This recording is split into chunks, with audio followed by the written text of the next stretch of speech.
This is another episode. It's been a fucking long time. I've probably been like a couple months. 3, I think.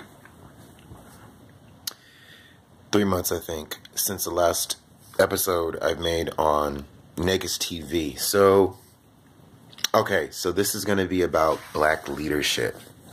When it comes to black leadership, just for example, now I know that Kanye West, Ray Lewis, and Jim Brown just met with Trump. Do most of us know why? No. Are a lot of us interested in why? Yes. But it goes without question. Why? Well, there are questions, but it goes without question not to question them and the intentions behind it. We know what's up with Kanye. That's almost off top is questionable. They already got Ray Lewis over there. Jim Brown, I'm like, what's there? I don't know, because it's already red flags when you get Ray Lewis and Kanye West. With that said, and I'll push this out. Always make sure to question, or in even most cases, I would say reject any words that a black man says, and he comes out of nowhere, and he is a high profile celebrity or works for a corporation, institution, or organization that is not founded, funded, or owned by black people. And I'll tell you why. Usually when we do something that advances the black community socially, really economically, first economically and then it goes to culture and socially, the dominant society takes wind of this. Now, who gives a fuck what you do individually? It's as a group is when they go on alert. Like, hey, wait, what's that? What are y'all doing? Because when we start to do something and they're not included in it,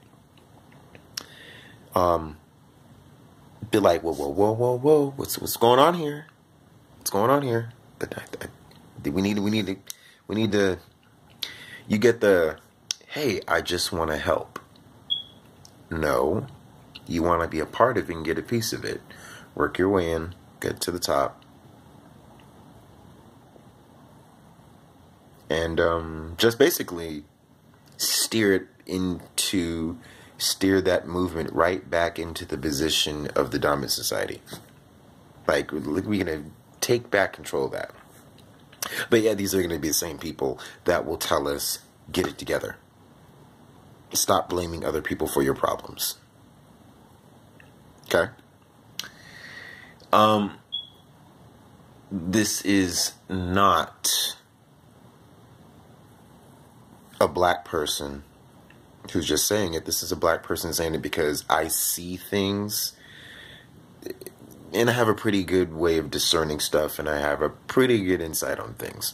When you see a black man or black woman who work for a white organization that has a consistent history or questionable history, not just because they're just white, not because if they're part of an organization, an example, like, now, let's say the Red Cross. Now, Red Cross may be, I know not a lot of black people into, like, trying to go overseas and do some humanitarian work in third world countries. I think that whenever I see people who are associated with it, it's usually white.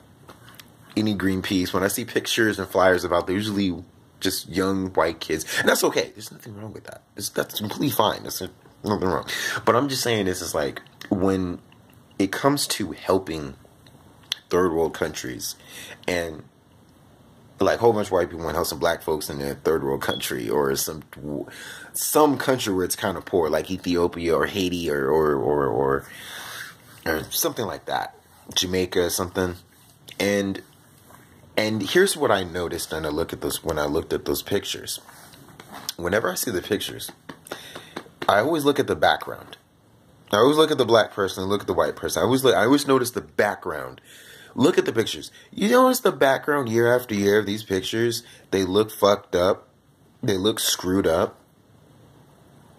And then you look at the black person, sometimes They don't look well dressed. The black person's always looking dirty and hungry. They don't look as well dressed as the white person.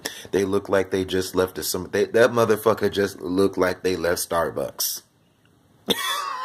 They look like they just left Starbucks. And they're like, and the black person's like, they look happy, but it's like a unusually type of happy. There's always something funny with that. And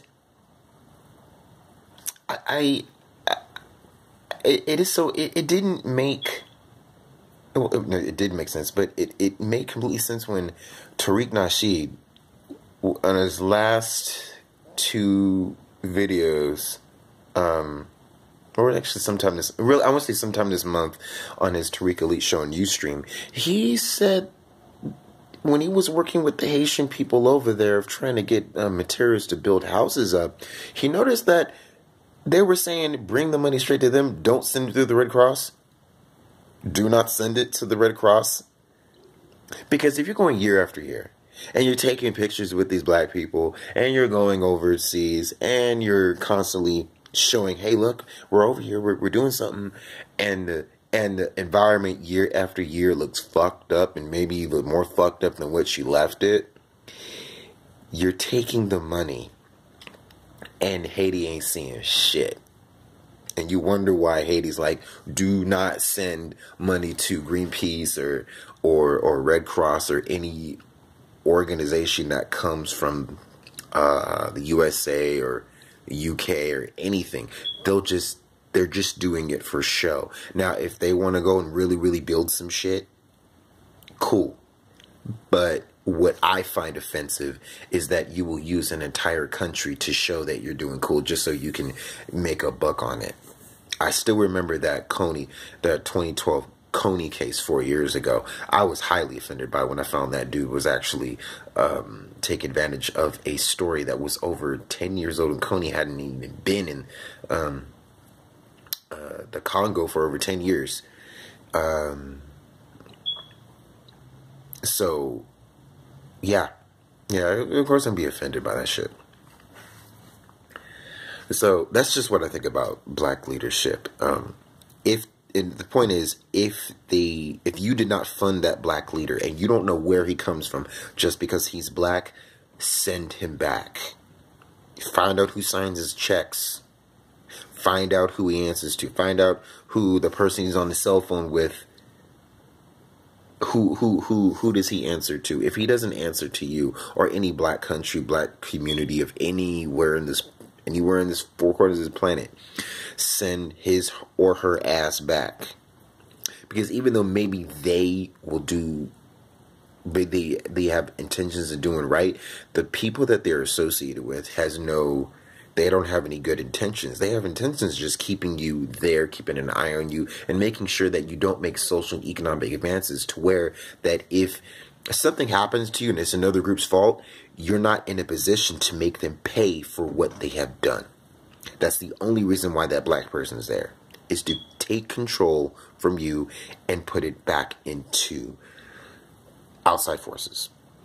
Because if you take your power back, other people go on alert. And this is just in life. But like, share, comment, subscribe. Bye, y'all. Be safe.